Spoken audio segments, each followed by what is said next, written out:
Welcome back to another episode of Backseat Noise with Colt Love, episode 4. Today we are here with our good friend, Dre Davis, aka VULGAR. Dre, you want to introduce yourself for us? Yeah, my name's VULGAR, man. That's it. Hell yeah. How would you describe your project? To some rando who doesn't really know a lot about this kind of music, how would you describe it to him? Yeah, so I do this a lot, actually, with, my coworkers and shit. I just tell them it's cyber grind and leave it like that, and then I'd show them, the most extreme examples of it, and just kind of let them formulate their own ideas. I don't show them any of my shit. Never show them my shit. I'm just listen to everybody else, Keep but it rare. I guess I usually just try to tell them it's blast beats and digital noise and shit. Fuck yeah. How did the project start? The project started because I got bored with writing the same Dinosaur Jr. ass riffs back in freshman year, and I went to a local show, saw Blurt. Hell yeah. And I was like, yo, I wanna do some fucking grindcore shit. So I hooked up GarageBand on my phone. Fuck yeah. Made a quick little 3-song EP and posted it to SoundCloud. And I was like, bet, I did it. Didn't tell anybody about it barely, Oh, yeah. But that's about it. From there, the band I was in disbanded, and I was like, fuck those guys. I'm just gonna go do fucking my shit. And then I showed you it, and you were like, that's cyber grind. And I was like, no, that's what I call cyber but grind. I mean, I will say one of my favorite parts of VULGAR as a project has always been just how DIY you are about it, and just working with all the equipment you have at the time. I remember you telling me that to begin with, the drums you were using were just an old Rock Band pair of drums that you were tracking MIDI with. Those are torn the fuck up. They're in pieces in a box. I'm gonna put them back together eventually, but That's so sick. They're so fucked. As the project evolves, so it'll go on. So I guess you kind of answered it a little bit talking about Blurt, but what was some of your first exposure to extreme music, or are there any albums or media that you felt was really influential to you arriving at this point? Yeah, definitely getting to hear was crazy, because I started at 80s hair metal shit that my mom put me on, Oh, yeah. when I was a kid. Totally. And now I'm on this shit, and it's completely different. But it really started with fucking Judas Priest's Painkiller on Rock Band. I got on that shit. That shit was hard as shit. I was like, I haven't heard vocals just high pitch, with all the shit. And then from there, my search went to YouTube. And around that time, it's early 2000s, YouTube is still pretty newish and shit. So I'm coming across weird, Nintendo core shit, even all the way back then. I remember coming across, I set my friends on fire and thinking, this shit sucks, but I just kept coming back to it. And I was like, oh man, this shit's awesome. And then from there, it went to porno grind, unfortunately, and I was like, this is the heaviest shit ever, in middle school. Well, hell yeah. Shit, but I feel all of that has kind of culminated into where I am now, just brutal nonsense noise, shit. Yeah, Evolutions, man. I mean, I've a similar story where the first music I ever really loved was hard rock and nu metal and 90s alt bands, and then you just kind of evolve over time. I mean, that I Set My Friends on Fire album was way ahead of the curve, honestly. Yeah. That's so dope. Well, what are some of your favorite sets you've ever seen, or any acts you particularly remember seeing and being that's the fucking shit? You probably remember it because we talk about it fondly. The Closet Witch show at Chimera. Yeah, I can't never get that shit out of my mind. That shit was gig. fucking fun. They're just down in the pit around everybody,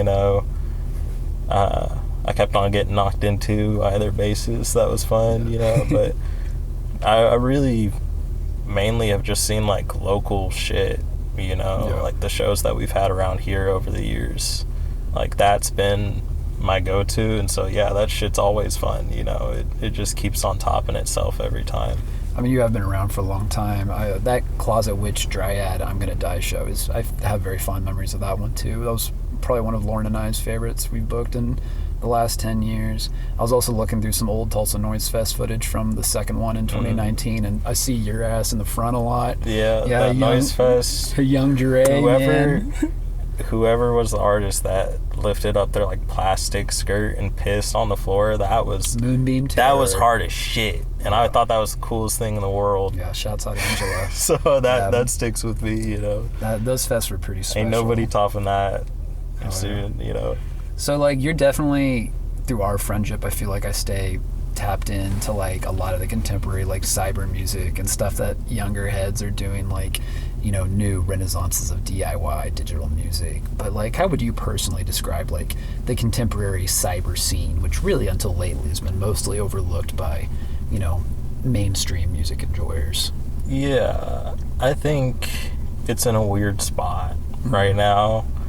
It's kind of quieted down, you know, since like last year and the year before, when everybody was really popping off, getting like record deals and shit, you know, and it was like in your face. People are at least know about cybercrime now, but I think it's also more widely accepted to have those cyber aspects in your songs. Like, you see it across different genres and bands, you know.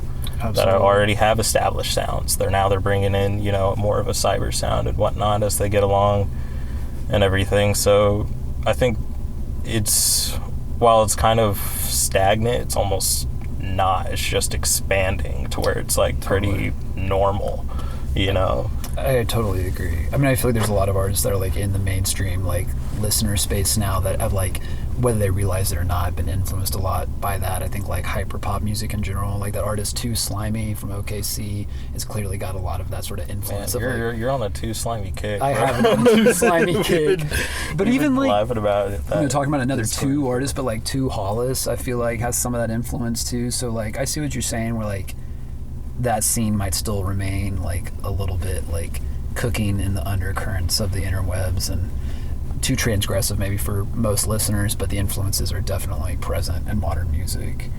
Favorite piece of gear, favorite piece of equipment? Favorite piece of gear, I brought it with me. That was the one I was most excited with. I got this snazzy dazzy fucking electric bullshit. This is the riff generator. It's fucking gnarly. It's the Chug Machine, dude. I write every single riff on this. I record everything on this. I make a lot of noise samples through this. Like, it does almost everything that I need in VULGAR. Any guitar sound that you hear, a lot of the noise sounds you hear, like even the synthier shit, bad boy. It's all coming out of this bad boy. This machine kills. Yeah, dude. It's got some Cult of shit on it. I thought it had this really old plastic salt sticker, bro. This shit was like the first thing I put on it, but I was like, you know, it stuck with me forever, man. Seeped in Tulsa DIY, dude. For real. Alright, here's the last question. Kind of a big one. If you could collab with anyone at any point in time, who would it be? Man, give me some Lil Wayne. Oh, shit. shit. Hard as shit, bro. The Lil Wayne VULGAR collab? Lil Wayne shit would be hard as fuck. Honestly, any like more hip-hop based artist, I feel like needs to hop on the track, because I'm tired of rapping on my own shit. I'm not good at rapping on my own shit, at least to me. It takes a while, you know, but like, I'll send shit to Asa, and Asa's like, I got this, you know, and I'm like, okay, bet. I have been appreciating that kind of hip-hop kind of stylings of VULGAR as of late. That shit's been sick. You make some dope beats. Thank you. Yeah, I just gotta get someone that has a nice blend, you know, like me, and we can really like lock in, do something fun. Everybody else that I could ever like wanna, you know, realistically collab with, I'm able to, and I can and have, you know, so like that's, awesome. That's chilling. That's the best feeling. Yeah. Well, hell yeah, dude. Dre, VULGAR, thank you, and we'll get down to some noise here shortly. Hell yeah. Salute. Ladies and gentlemen, VULGAR.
the motherfucking Vulgar, Tulsa, Oklahoma, baby. Thanks for watching.